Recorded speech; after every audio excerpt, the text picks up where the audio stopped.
करिए उसे, like formalistic approach अगर यूज़ कर रहे हैं तो ये चीज़ें चेक करिए। वैसे ही एक अप्रोच है हिस्टोरिकल अप्रोच, और हमने भी यही रीड करना है, ठीक है। सो अंडरस्टूड ना कि अप्रोच मीन्स वे और मेथड, किस चीज़ का, तो वर्क को एनालाइज करने का, उसको स्टडी करने का, ठीक है।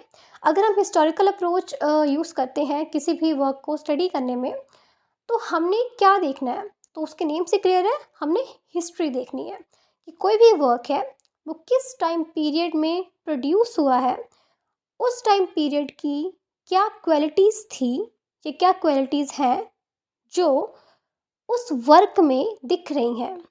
फॉर एग्ज़ाम्पल, हमने हैमलेट प्ले को कंसिडर करना है यहाँ पे, कि एक प्ले है हैमलेट जो लिखा था शेक्सपियर ने 1601 से 1603 के बीच में इंग्लैंड में, और उस टाइम पे रिनाइसा पीरियड चल रहा था, ठीक है।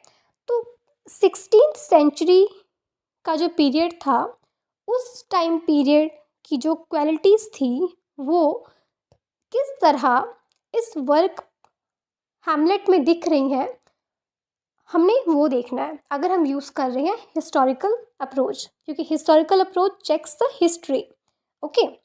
The historical approach in English literary criticism involves examining literature within historical context in which it was produced, कि जिस टाइम पीरियड में ये वर्क प्रोड्यूस किया गया था, उस टाइम पीरियड की क्वालिटीज़ कैसे इस वर्क को अफेक्ट कर रही हैं या उसमें शो हो रही हैं, वो चेक करना हिस्टोरिकल अप्रोच है।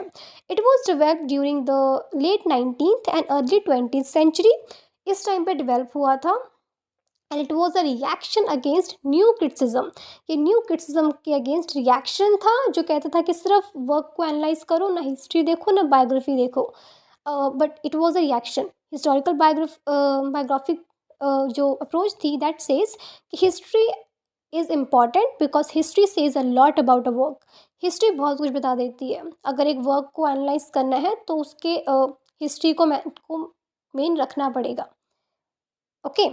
So this was, and the authors during active during this historical approach in English literary criticism include E.M. Forster, Virginia Woolf, T.S. Eliot, James Joyce, T.H. Lawrence, Ezra, William Faulkner, and as well as Hippolyte Taine.